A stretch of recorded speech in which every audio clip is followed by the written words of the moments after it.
do what and what not. Is that new math? I'm going to start it. Start? Are we going? We rolling? Yeah. Hey, how's it going, everyone? Ben Jacobus here. Matt Jackson here. Eric Patterson? Eric, we missed you the first episodes. Yeah, I was busy. How things with you? Good. Yeah, good. Just playing a lot, hitting a couple trails. Playing. Oh, I play music. Ah, Yeah. musician. Fans want to know what you are. Yeah. I play music in a band called the Turkey Buzzards. Play upright bass and sing. Very good job, too. Oh, thanks, bud. Excellent. Available on iTunes. Yeah. Excellent. So this group is of four, but we want to just introduce Eric because he missed us on the first time. But we're just starting this thing off, and we're just going to give it a whirl. So Eric has a Jeep, and if you go ahead and fill us in a little bit about it. Yeah, I got a 2005 LJ or TJ Unlimited. It's been good. It's the longer Jeep. We just put a platform bed in it, so my wife and my dogs and I can sleep inside. So we don't have to set up a tent. But Your last tent experience with us wasn't so great. no, it's terrible. Yeah, that was. And see how that would drive you to do that platform in there. It was year 15 on the Coleman tent. It exceeded its limit. Yeah. So do you have to fold both front seats down to make it Yeah, fit? just get back seats out and then fold both front seats all the way forward. That's comfortable for you guys? Yeah, it was Awesome. good. What do you use for a pad? A couple thermarests. All right. Let's do the trick, huh? Yeah. I use that on when I was using the platform in mine. I was using the 2-inch one. That was the trick. Yeah. To be comfortable. Yeah, I have the base camp one that you don't take hiking, and then my wife had the tiny little. Yeah, I have the bulky but good one too. Yeah. No sense being uncomfortable. So we're going to start off with talking about traction devices that we have in our vehicles. And I'll start. We have two trucks. One has air lockers, and the other one has a Detroit and a True Track. They're both different types of vehicles. One I wanted to be completely devoid of electronics, airlines, blah, blah, blah, and just a simple end-of-the-world truck. It's kind of silly, but I just less is more. I don't need the finesse and really technical driving skills that are required for or that are advantageous with an air locker. But and the other one has air lockers front and back, and that truck's more for off-roading rather than the trekking and camping type of stuff. Mm-hmm. But there's some real advantages to both and disadvantages to both. With the Detroit, if you're not smooth with throttle on and off, it can be herky-jerky. Yeah. And then, like, if you push a clutch in, going around a corner, it doesn't know what it's doing, and it can engage and be kind of violent if you're not doing it. But it takes just a little bit to learn how it works, and then it's pretty good. Does have another disadvantage on wet, slimy stuff and ice and snow. It wants to overtake you. Yeah. But the car is all-wheel drive, so I learned the hard way. Unlocking the center differential keeps it from doing that. Because I had an experience where I was on a greasy, muddy road, and then I had the center diff locked, and it just spun it around, going straight. Yeah, I rolled a CJ7 in Pozo with had a spool locker. Oh. It just came around a corner and shifted from first to second, and it just kicked around and caught the bumper on the side of the hill. Yeah, it can be violent. Yeah. Just took it over. Is there a difference between a Detroit versus a True Track? Well, True Track's unlimited slip. It's a gear drive. So what it does, the gears ramp up and wedge against the case, so it forces drive of both. But it's not a true locker. You can modulate it with brakes, but it does require wheel spin. But I have it in the front, so it doesn't affect the steering too bad. It's kind of it's heavy because it's, like I said, things all-wheel drive. So I will let off I'm driving and I let off the throttle to pull the wheel straight, which is okay. But I mean, it feels like it's loaded up all the time, which is not. So far, so good. You know. Is that what the military uses? In the Hummers, they do. Yeah. It's called made by Zexel, I think, was doing them a long time ago. Yeah, so that's how they tell the drivers to modulate or that's how they can get them to have a wheel in the air and still drive. It's drag the brake a little bit, and it forces drive on the other side. Pretty handy. And then the other one with the air lockers, it's cool, but there's a complication, and it does require you to be fastidious with your oil servicing. Cause like my vernacular right there. Yeah, that's good. Because it has a air seal holder that runs on the bearing trunnion of the locker itself. So you have, if that gets dirty oil, you can have issues with the pumping oil as you're driving up the line. Oh, wow. And that's a real problem with the dropout style. It's not so much with the your style with the Dana type, because it's kind of locked solid. With the newer or dropout style, they have like a floating ring. They used to have a bolt down ring, but now it's floating. So if you're not careful, it could bump it, and then you create it to be at an obtuse angle, and you get oil pump up. That's just not cool. What axle is that in? That one's a Land Rover axle. Okay. It's a Rover type, but it's the same type of Toyota, 9.5, 8.5 inch differential, same type of thing. And then it's cool because it can be technical. Like I've used it to great advantage on some pretty cool trails. It looked like I knew what I was doing. But that's my experience with those things thus far. But I'm happy with both, and they've both been very reliable. So just can't really complain. It's just the extra complexity that's not my favorite thing about them. So I have a 1965 Land Cruiser, and I've got a Detroit in the front and currently a limited slip in the back. Though I had an ARB back there not too long tell ago. us the That story. long ago. Yeah, it was fun. So out at Surf and Turf this past year, out Pismo Dunes, Oceano Dunes, depending on who you're asking, was back for the poker run. Had my sister with me, my boy, her girl, and we were cruising the backside of the dunes, trying to hit our last poker spot to draw our card. Got within 10 feet, climbed a little 3-foot dune, and snapped my pinion in the rear. I think that locker maybe got activated half a dozen times, and of those, maybe 2 of those were off road. So not really sure. Just bad luck, bad choice of. Ring and pinion. It was nothing. The locker was fine, but the pinion shaft busted and rammed into the thing. So Yeah, it let go pretty good. It was a huge snap, and see your driveline sitting on the ground as you're looking out your door, going, it's not supposed to do that. yeah, it's not supposed to be there. That's a lot of broken things.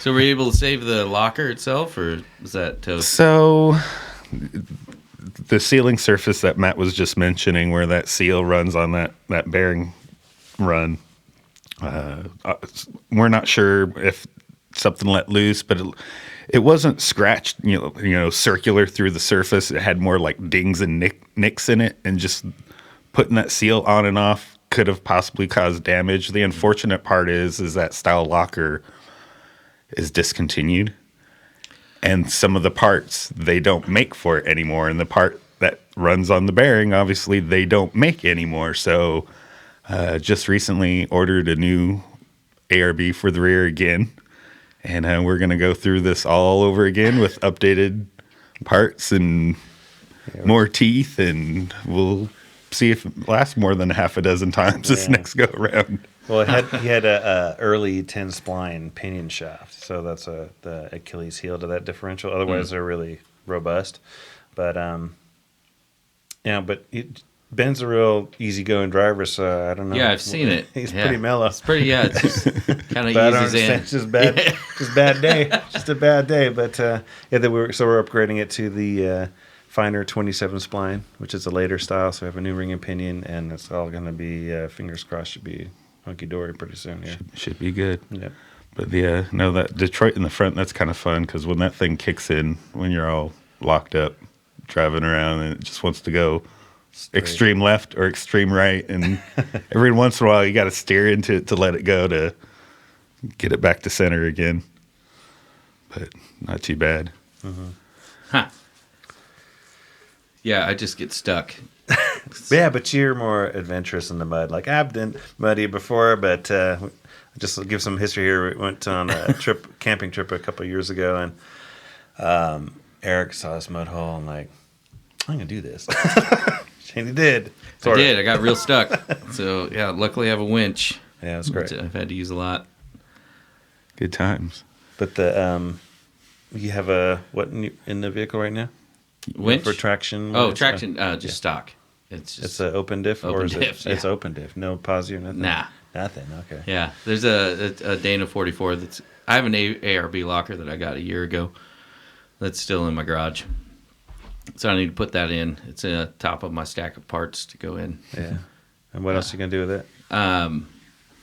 Probably like to get a new axle if other things stop breaking, and I can keep the money together for the front. So it's got a Dana 30 in the front and a Dana 44 in the back. So I'll get rid of the Dana 30 and probably buy like a built one or something. Yeah. Okay. All right, sweet. But it's a Jeep, so it's just Legos and that's a credit card payment and a good friend. That's the real advantage to having a Jeep product. You can your parts are out there and available in the masses. Yeah, and they're strange looking too. I mean, we went to the South and I saw all of the people that actually buy the weird shit that they sell in the magazines for Jeeps. The weird frowny front Jeeps. Grumpy grills and angry eyes. Yeah, just all this stuff. I'm like, why do you guys need all this stuff? It's just plastic stuff. But yeah, whatever. I mean, they need it. Yeah, it's like when I lived in Florida, because there's the wheeling. When I was a kid, I lived in Florida, so it was like, it's just big tires. Yeah. Get through water and mud. But like that stuff doesn't fly out here, man. Looks cool driving down the beach, Yeah. But, it's not really set up for like hard wheeling or heavy use, Yeah, I'm originally from the Valley. I left there about 20 years ago. And I see some of the trucks that they have out there with the big wheels and the skinny tires. Yeah. And I still don't know what it's for other than just having big wheels on a truck. Yeah, the Brodozer. It's got Brodozer, nice. Yeah, it's got the big like skateboard trucks looking like wheels. Yeah. And then a lift, and like you can see all the chromed knickknacks, but it's like it doesn't help it off road. Yeah. But that's style. That's all that matters. Style. That's cool. Yep. So, what trips have anyone been on recently? I just did a little loop in Pozo. Okay. Went out to the saloon, had a delicious burger, and then went with Nate. Nasty Nate and some buddies, and hit a little trail loop. It was nice. Met some nice people out there, and nobody broke anything. We had some challenging trails, and yeah, it's made it pretty back. neat out there. It's starting to turn green too now. Yeah, everything's starting to change. Warming up a bit here too. The weather's getting nicer. Yeah. One thing about Pozo is motorcycle drivers, UTVs. Yeah. They tend to be thick sometimes. Yeah, we just pulled over and let them go, and they were nice enough. They waved and didn't roost us too hard. That's good. Well, I just came back from a stint at King of the Hammers for my work. It was pretty neat. I was there Sunday through Wednesday. Wow. It was warm on Wednesday, and then the rest of the time was freezing cold, windy, and pretty amazing the amount of people out there and the technology involved in the race cars. Really impressive. It's international contingents. It's really cool. Wow. It's like if I had a checkbook, I'd probably try it, but that's a serious commitment to just throw away.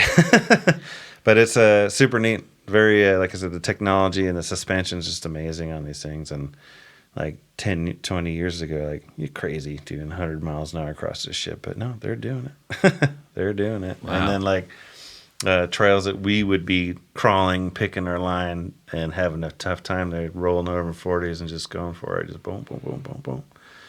Yeah, Pretty that was amazing. fun. I watched that online. It was awesome. Yeah. The whole thing is just amazing. The fact that you have, your $100,000+ vehicles out there down to your, Everyman challenge. yeah, so- the everyman challenge Suzuki stuff, which is Samurai. whatever stock on 35s doing the best as it can. Yeah, that everyman challenge like intrigued me because there's like you could probably, do it affordably. So I think the rules are not. Don't hold me to this, but I think the rules are you can keep the standard engine. You have to keep the standard engine, transmission, but you can change the transfer case and axles. I believe that's correct. Yeah. Okay, and has suspension type. So if it's got coil springs, leaf springs. But I saw a gaggle of Jeep Grand Cherokees. Not my favorite car, but No. I mean, I think it's a great platform because if you destroy it, like it's okay. But Yeah. but it has they come either with a 5.2 or 5.9 V8, and that's a lot of engine power to weight ratio, right? Is that a YJ? No, a ZJ. ZJ, yeah. ZJ. ZJ. ZJ. So, I was looking at them closely. So they changed they were still coil springs, but with longer links and stuff, and 1-ton axles, and they also get at the V8, and then they skinned them out, so they, cages to stiffen Lighten up them the. up. Yeah. Yeah, but they gained a lot of weight by making the car have a chassis, but the roll bar, because it's just a unibody car. Yeah. But that was kind of inspiring. Hey, junkyard dog one of them cars and do it. Yeah. But yeah, just kind of when I drove away, like, yeah, it's all right. Maybe one day I find one. I'll find one of these hunks of junk and turn into a racer. But yeah, it was impressive for good for them for trying that. It's really good. And then the Samurai you're talking about, that was like, man, it's a long day in that car. Yeah, I had one of those, and that's a long day. I went to lunch in one in high school, Oh, really? and it was the Taco Bell parking lot. Speed bumps are pretty tough, Yeah, dude, there. but it's a good platform, I think, to build off of. But I don't know about for that because there's big rocks out there. Yeah, man. that's There's true. big rocks, and then the longer wheelbase would be helpful for sure. did it make it? I don't know. I don't remember. That was on Thursday, right? I believe so. Yeah, Thursday. Yeah. Yeah, or no, Wednesday, because I was there for that Wednesday. But yeah, it's pretty neat. But they ran late, so I don't know. I was staying out of I wasn't camping on the lake. I was staying in town. The beautiful metropolis of Yucca Valley. Fantastic. It's nice out there. That was it for my recent trips. Nothing to do with my car or anything, but that's it really for me. I haven't gone anywhere as of late. Okay. It's been kind of sad. Lots of illness passing around in my family household, so it's been on and off for Yeah, bud. availability. Got the damn plague. Yep. So let's talk about upcoming projects. We can kind of hit on a little bit. We're going to do your We are doing that air locker air locker. here shortly, and then whenever we can schedule a time, we could do your air locker. That'd be great. Just gotta Yeah. pick up the phone and we can, because that's really a quick one because it's already set up. It's just a matter of us exchanging carriers. Yeah, that'd be great. I've been busy. I haven't been able to take it anywhere that it would need it anyway. So Yeah, it's just nice to have the secret weapon. Yeah. Wow, that guy's good. Yep. yeah, I have the switches inside. Well, you can get a head start with that. No, they're in. Oh, they're in. Yeah, I got those mounted and the air compressor mounted. And there you go. Progress. Yeah. You can run the line too. Yep. Run it down the back. I'm gonna go to the Overland Expo in May, but I got to do some stuff to my truck before I go. It needs a clutch. It's been saying that for 2 years. This is still holding, but at the dunes last trip, it kind of fluffed off. Like, it's not good.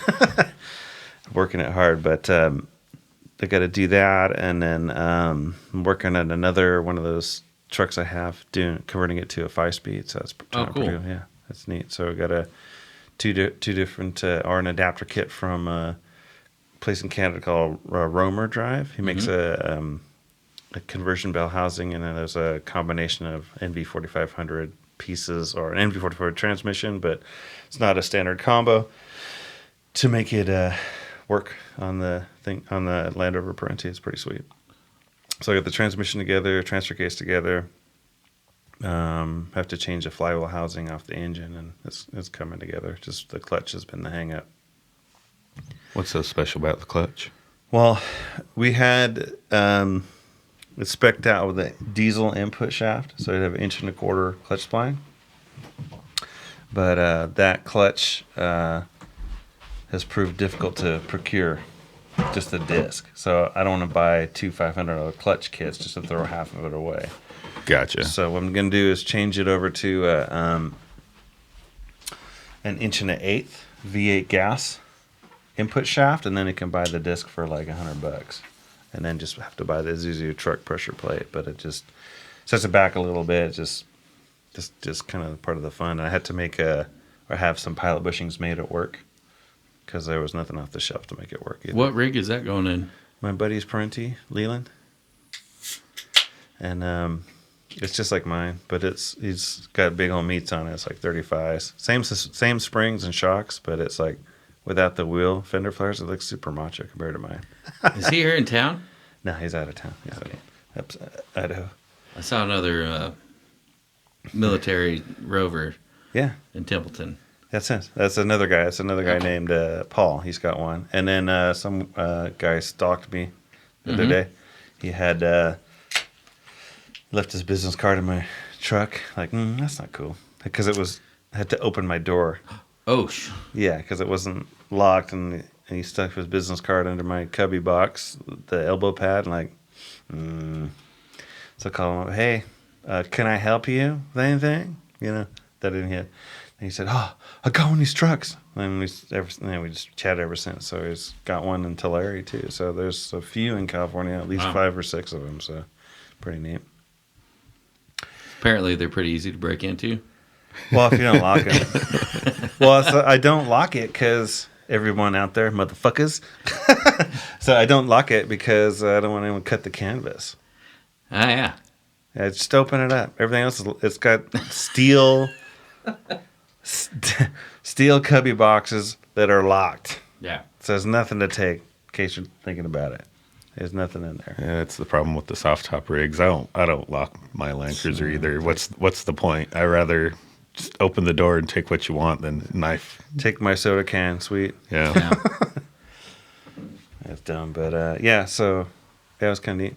So it was interesting, and he's there's the people that kind of procure these cars are I don't know. They're focused. They know what they want. It's that car because it's got the. They're not buying a Tacoma. Well, no, it's more like, well, Tacoma guy, I want it this way. Well, yeah. So, but this specific Land Rover's got a really good engine, and it's got a galvanized frame. A lot of cool features that aren't standard fare. But they're not going to a dealership. No. Yeah. No, they're hunting it down and going through the hassle of bringing one over here. But they're totally worth it. Totally worth it. It's a great rig. Thanks. I like it. It's a total dude bait.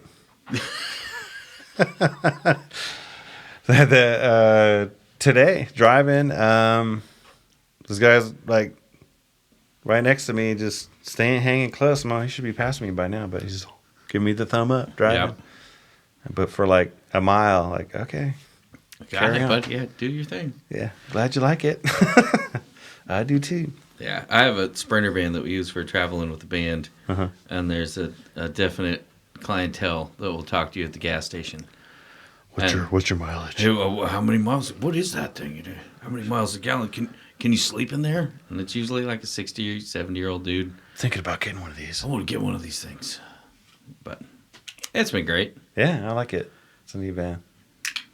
But yeah, I wouldn't take it that far off road other than my driveway. But that's off roading in the rain. Yeah. Yeah, it's pretty gnarly. Snow's nuts. I've had that thing completely sideways. Up here? No, from the road? Between Vail and Denver. Okay. It took like 6 hours. Driving like 15 miles an hour. I from California, so I had no idea about the washer fluid. Oh, it freezes. Yeah, it freezes. Yeah. So I could look through like a beer can size hole in the Windshield. windshield. The only place not frozen over. Yeah. I can see the whole road, I swear. I got it. Yeah. That's funny. It's definitely dude magnet also. Yeah. Older dude. Yeah.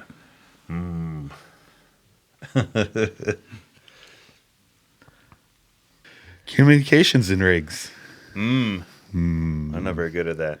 I know I have a couple radios in mind, but will you guys run anything Me? before I start diving in? Yeah, mine's brief. I will wait at intersections and watch the dust cloud. Old school. Old school. Smoke signals. It makes great.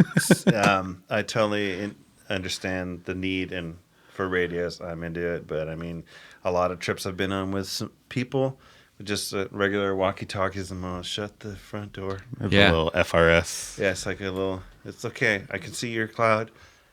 I'm in the same place you are. It's great. Yeah. The last trip we went on, chatter. I was pretty bummed that I handed out 2 of the walkies that I had. Stop talking. And yeah, my wife was in the car. I'm like, hey, you guys forgot that my wife's right here, and you guys are just talking, Not nice. just stuff. way too much chatter. Yeah. Yeah, just I've used them on. I was on last year when I was on a magazine trip, and we all had this. It was just like constant, like, okay, we're going in a straight line. I didn't turn the thing off all the time. Oh yeah, we're turning right. Gotcha. So The other 15 cars in front of you are also turning that way. yeah, I'll follow the line. I had a CB in my Jeep that was installed nice, and I just pulled it out because everybody stopped using CB. CB is kind of a weird bird. It had its run around. It's not very beneficial for off-road applications. What is that? Well, the frequency that it runs on, CB is, if I recall correctly, what it is a 14-meter band. Okay, so that signal basically going through the air is traveling 14 meters wide. Okay. So when you have obstructions interrupting that wavelength going out, it tends to break up, and that's why CB is good for long distances, because that huge band will travel really far with not a lot of power, but it's not good for, short runs, mile or two. It's going to overshoot, your intended target.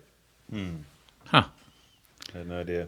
Yeah, so it's better in flyover states than yeah, trails. Yeah, exactly. Yeah. And that's why truckers use it, right? Because they're long distance, way apart from each other, and calling out Smokey.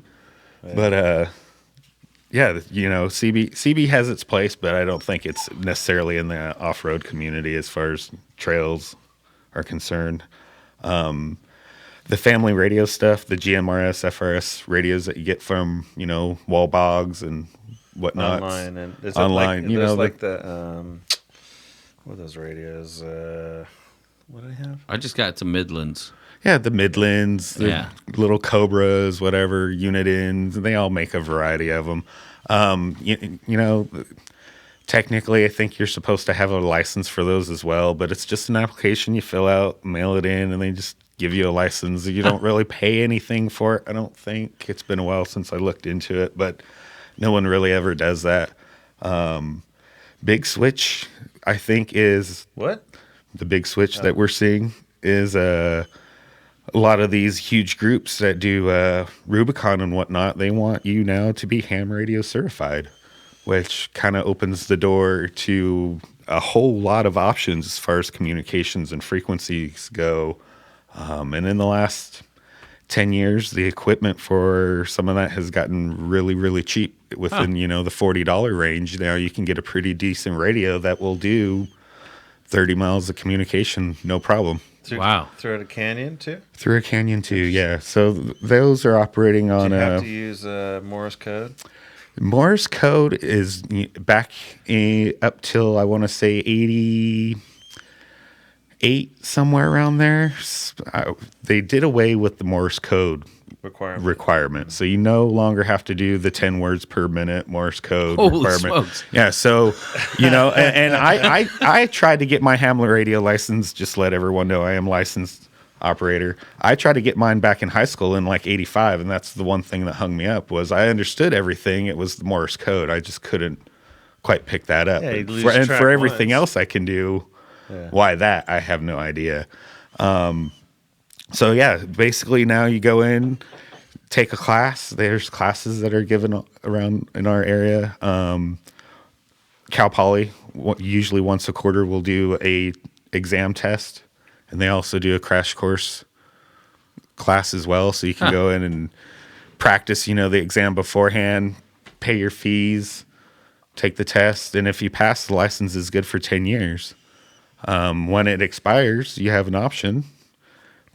Pay your fees again and be good for another 10 years, or let it lapse and retest. I mean, there's no retesting requirement as long as you Is there like pay the levels fees. of ham licensing? There are 3 levels of ham licensing, and I'm going to vouch this up because they've changed the names of them through the years. But basically, you have your novice license.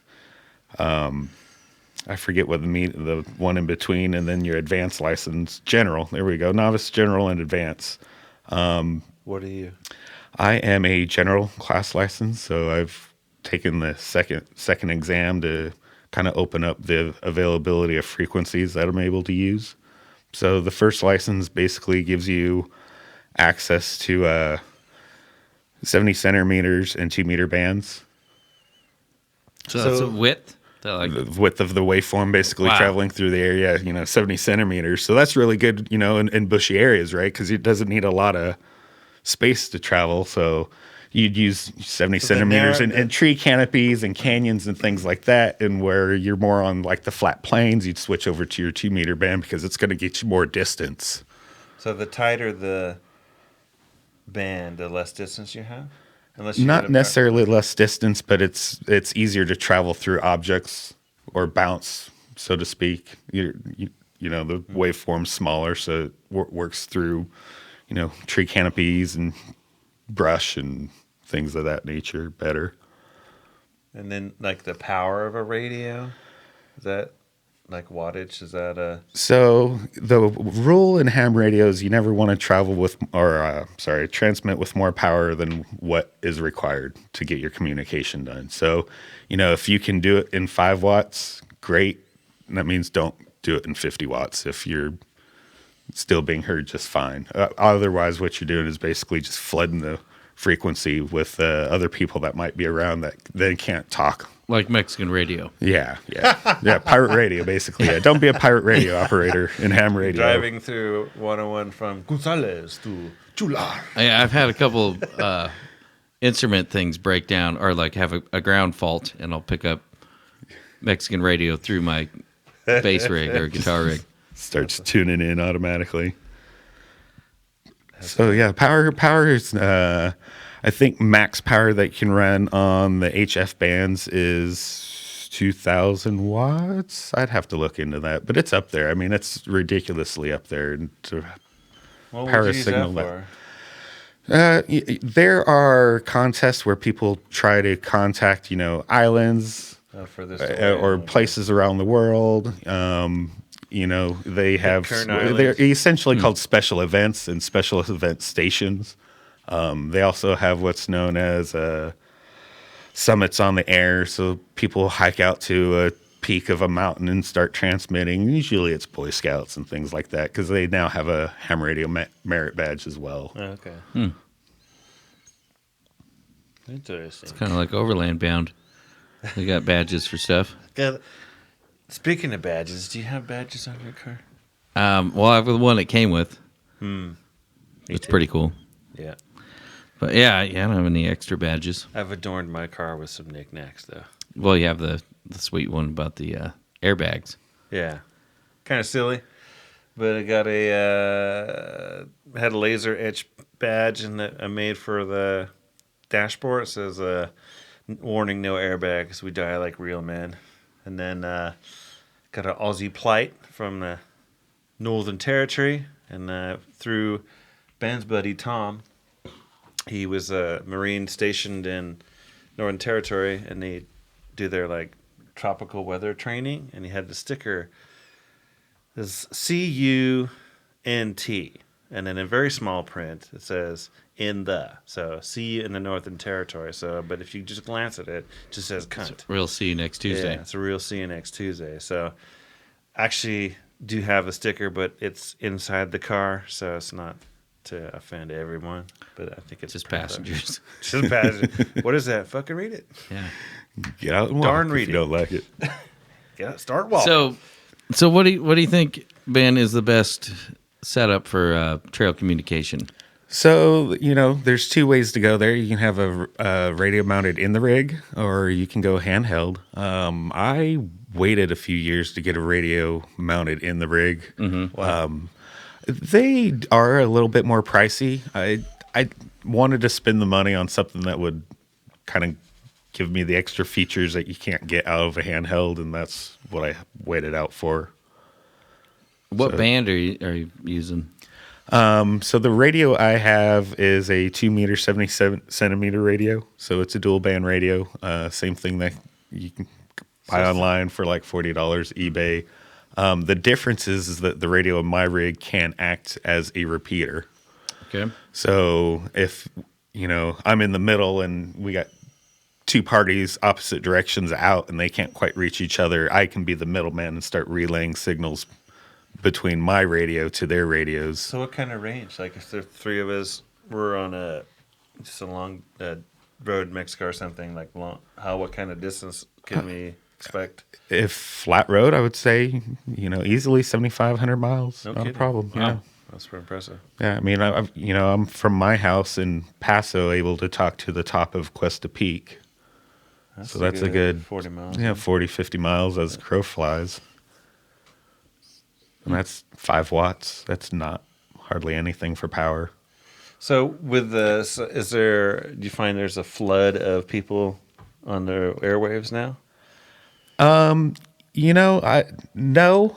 And the reason mostly for that is a lot of people will talk on what's known as repeaters, like I just said my radio can do. There's actual physical repeaters that just are out there, usually in a joint cooperation with, fire departments and what's the other one? CAL FIRE and whatnot. They'll vault hardware in their same radio rooms for backup emergency communications for fires and earthquakes and whatnot. So a lot of people tend to talk on the repeaters. And then there's systems out there that have linked repeaters, which is really kind of neat once you start thinking about it. So you can have a repeater. For example, there's a network called the Cactus Network. And a Carla network. There's a couple networks out there. And they have repeaters up and down the state of California, and then a repeater in Hawaii, a repeater in Texas, and all those repeaters are interlinked backbone on the internet. So that when you key up on one repeater, you can activate just that one and talk to people local in that repeater, or you can fire up the whole repeater system and talk to potentially someone in Hawaii from your backyard in California. Wow. So that it gets really cool. So the opportunity of really being stuck and not being able to get out really isn't there like it is with a cell phone, for instance. You got no cell phone signal, that's it. You're done. Yeah. You're done. With the ham radio, there's frequencies that they're called national calling frequencies, and that's where you would go to try to reach out without a repeater. But, knowing that you're going into an area, it's likely you're going to have that repeater programmed into your radio anyways, so that if something does happen, you are able to get out. So that's kind of the nice thing about ham radios. Your options kind of open up because you're not limited to, do I have a signal or not? It's, I have to put that signal out there. Where are the people at that are going to listen? So these repeaters, you have to know their channel. Is that how that works? So repeaters work on an incoming and outgoing frequency. And that difference between the incoming and outgoing is what they call the offset. Okay. So the offset, depending on their kind of standards, if you're positive offset or negative offset, they'll come up and say, this repeater operates on 147.100 negative offset. So your offset's going to be negative, usually like 10 megahertz. You went over my head, but So the 147.100, right, negative 10 megahertz now becomes 147.195, something like that. Could you just hold down a button and say help and just spin a dial? Well, That's where I need a simpleton. I need the full simpleton version. so no. I think that's stopped me from getting a ham license. But Well, you sounds gotta- like I need to. Well, you got to realize, a frequency, and it took me a while too. And I think this throws back to CBs. Everyone thinks about channels, and you got 40 channels. Yeah. Okay. Well, no, ham radio, you have frequencies, and between 145 to 146, you have all those dot 3 next digits out that you can step through. So Wow. you have just in one step of frequencies 1,000 substeps. Essentially. You can go from Christian radio to Mexican radio. And keep going way Keep past going, that. So, I mean, the complexity is a little bit more. There's a slight learning curve as far as the testing goes. There's some basic schematics you need to know. There's some basic electronics knowledge you need to know. Resistors in parallel, resistors in series, capacitors in parallel, capacitors in series. And it's not too hard. Should be too hard for you. Oh, yeah, I'm right in there. It's a pretty easy test. What's that stuff right there? Yeah, That's all resistorizations. there's a lot of resistors and tubes and transformers and And coils, pots, and- capacitors, pots. all kinds of crazy LEDs. knobs. We're talking about my studio rig that we use for recording that we're using this evening, but Way more complicated than my little. it's a little overkill. That's great. The only thing I can say is my mixer's bigger than yours, but you got way more gear. Yeah, that one's silly. So, what is Rugged Radios using? So rugged radios are, depending on what you get. If you get their handhelds, those are your typical $40 dual band radios that you can For get. $100. Yeah, for $100. Unfortunately, I'm not. The blues, I think, is what they typically market. You see in their ads, the little handheld blue radios. Yeah. They're We used them on that trip I was telling you about. yeah, They're pretty good, but I mean, I'm like I said before, I don't know jack about these things. yeah, they're essentially a Baofeng knockoff. Baofeng is the company that makes like the exact looking radio and has for years. So I'm not sure if they're buying from them and just rebranding them, or they're That never sourced them happens. somewhere else. Yeah. But I mean, long story short is all these radios come from China. So that's Dang gum. they're all stealing from themselves as far as design and material go. So you're saying I should purchase one of these Baofangs? A Baofeng wouldn't be bad. It's a great radio to get into. Even if you don't use it, they make kind of decent scanners. The key is don't talk on your scanner frequencies, obviously, because So who's policing it? If restricted. I was foolish enough to start blathering with my ham radio. So that all falls under FCC regulations. So your license, when you eventually get licensed, it's the FCC that gives you your license identification number. But I can't buy one and start. I can't start. You talking? can Interesting. buy one, and there are some frequencies out there that you can use. I won't get into that too much because I don't want to Gotcha. flood the usage of it. But yes, there's a very small set of frequencies a unlicensed person can use on one of those radios. And they can be programmed to communicate with the, wall bogs, FRS, GMRS radios as well. That frequency set has power restrictions and whatnot. Like that, most of those radios that you get from the store are a 1/4 watt, and that's why they don't have a lot of distance to them. That's it. That's it, 1/4 watt. And you think about it, you're like, Well, the thing is, too, is your CB radio in your rig is probably only 2 watts, maybe 3. I think it was 2. Yeah, so that, you think about that, and you think of these handhelds are pushing 5 watts almost immediately. That's double what a CB has, Yeah. and that's why they do so good. They just perform really well for the task they're designed for. Gotcha. All right, I'll have to do it. Damn it, Son of a. bitch. Yeah, just get over the hurdle of the test. And if you think the first test wasn't that bad, then I would advise you to take the second one because Well, if it's not that much worse. If there's as far as complexity. electronics and for circuitry, I should be okay with that. I understand capacitors and parallel circuits and series circuit, so it should be. A little bit of Ohm's law. Yeah. Okay. I'll give it a And whack. that's it. Because I remember my ex-girlfriend's dad years ago. He was way into it, and he would do Morse code, and then he's I had to get my license. I had to do this. Like, oh man, I don't know about that. Yeah. Like you just lose your track once, and you're just speaking gobbledygook. He's a do. Sure thing, buddy. Hope everything's okay over there. It gets interesting when you start playing with the HF, the high frequency stuff. That's more, what you see in the movies or what the Army and Navy's using in their ships to talk across the ocean. That's all high frequency stuff, which is kind of neat too, because as a licensed ham radio operator, if I ever, for instance, went to the Queen Mary and RSVP'd kind of my go there, I could actually talk on the radios on the Queen Mary. So that there's some neat things that kind of opens up that not a lot of people know about, but it's neat. I've talked to Hawaii from Oakhurst. Wow. On 5 watts on a wire antenna hung up in the trees. So that was really neat. I was basically told I sounded like I was right there next to the guy, which It's pretty amazing. So that would have to be. That was a haul. So I have to hit a repeater. And that on HF, there's not really repeaters, so that's direct wire-to-wire communication. No kidding. Yeah. Halfway across the ocean, it's not bad for 5 watts for HF. So what frequency is that then? That would have been 20 meters, so that would have been, I want to say like 17 megahertz. It's been a while. I have not been on HF So in 20 a couple meter years. power bandwidth. What's that? So 20 meter bandwidth? Yeah. Okay. Yeah.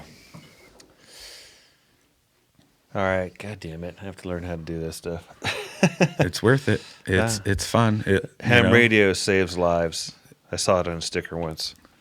Yeah. Probably my sticker. It is. Yeah. You got good stickers. I'm lucky because I have a vinyl cutter, so I tend to make a lot of my stickers. Nice. So if you guys want badges, I got a bunch of spare See You Next Tuesday stickers. Do you have a rolled your winch up improperly badge? Because that's kind of what I do. Oh. It just looks like scrambled knot. It looks like a 10-year-old went fishing with a I have, baitcaster. if you want, I've got 2 wires. Brand new. I got one that I haven't put in yet. I'm waiting to take some logs off the side of the hill and just finish off the cable. Yeah, ruin it or finish it. Yep. I got to a rope now. Yeah. Dyneema. Dyneema, mate. 100% Dyneema. But it's it took a lot of like convincing to do it. Are you putting sunscreen on it? I have it covered. Yeah. I have a vanity cover over it, so it's just to keep the UV from. That's my thing was the heat abrasion and then the UV. But you can. It took a long time to get over that, but I used it and it's pulls out easy. It's not nearly as dangerous, and it's easy to 100% deal with, and you can repair it. I got it's called a FID, you sew it back into each other, and I like it. I've had to use it a couple times. It's cool. I feel good about it, but you have to be more cognizant of abrasion. It has like a sliding sheath, like a sheath, yeah, a sheath on it, but you can't always be in control of that. But it takes a lot to break him, I guess. I've watched some torture videos where this guy was trying to break it just so he could show you how to repair it, but he had to keep cutting strands. Wow. And his truck was pretty stuck, and got about halfway through it till it snapped. But it wasn't a violent occurrence, but a cable will cut you in half. I'm pretty sure if I hooked anything to the cable in that 72 Ford, it'd be mayhem. Yeah. It's got a knot. Oh, a knot tying in the there. hook on. Well, a knot, you can use a knot. I don't know what the loss is strength-wise, but it'll still work. But, you should throw that away. Yeah, it's done. Are you using a hook or a closed? I have a hook and I have soft, flaccid shackles. But I did have a couple of the Ronnie Dole calls them bow shackles, mate. The threaded, like Yeah. 3/4 D-rings. D-rings. I have them attached to my frame if someone's pulling me out. And then because the truck has, on the Army truck, there's lifting for helicopter, lashing for transport on boat, and then recovery. So it's 3 different, Up, down, and sideways. yeah, all over the place. I think all 3 holes could be used for the same job. But There's 3? There's 3 of them. That's right. But I have those, and then the flaccid shackles, and so far so good. Nice. I do have a snatch block. Snatch block. But I ran wire through it, so I don't know if I can run the rope on there. Because if you smash it, put like the cable can mar the steel, so that can create a cutting surface on the rope. So Yeah, I've run hard cable through my snatch, and I'm not sure if... hard cable. Yeah. But so speaking of snatches, the roller fairlead you can reuse too on the rope. Yeah, I did it on my quad. I've had no problems with it, but I haven't lifted anything more than like a couple 100 pounds. Yeah, but if there's once again, if there's smash marks, those can create abrasion to cut the wire. That makes sense. So mine wasn't used till I put the rope on, so it was still smooth. So far so good. What kind of snatch block do you use? I've got a worn Nice. ass snatch block. That thing's worn. Yeah. What do you have there? Harbor Freight. Oh, how's that Harbor function? Freight Special. It's been good. Yeah. Because of Hasn't killed anybody yet. yeah, you can stand aside when you need Yeah. to use it.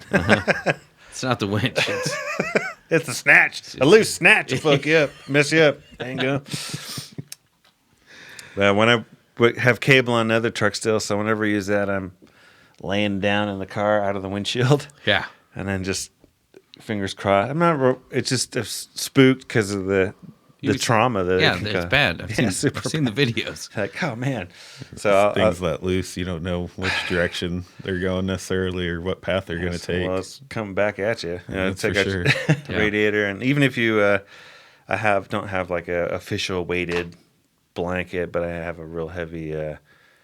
It's probably like 15 pounds, maybe, or 10 pounds. That straw mat is like 6 feet long. Yeah. So I kind of wrap it around there to slow it down, but Yeah, I usually tie my recovery bag after I have that's a good everything else on there. I'll just put the handles from the bag on the winch line. that's good. Yeah. I winch out a lot. At least a hoodie. Yeah, Pull the hoodie off yeah. and slap it over there. I know I've done that a few times, though my winch is Well, hopefully not functional, but your locker will alleviate your need for winching. It's pretty fun. I like it. I enjoy winching. Gives you something to do, like to stretch your legs and stress out a little bit about everything falling down the hill. Yeah, I've had some fun experiences too with that stuff. I had my old Samurai I sold to a buddy, and he got it stuck on a valley full of oak leaves. And there's around here we have oaks that shed leaves that are like slicker than snot, man, super slippery, and there's no way he's getting out. So I had to. My winch is all the way out and 2 straps to reach him, and I was strapped on a tree to pull him up. And that was not fun, but we got him out. It's pretty fun. an anchoring winch. Yeah. And that was with the wire, and I had to actually, because it's out so far, it flipped on the spool. Oh, Yeah. So my end up is was down and down is up. Yeah. Yeah.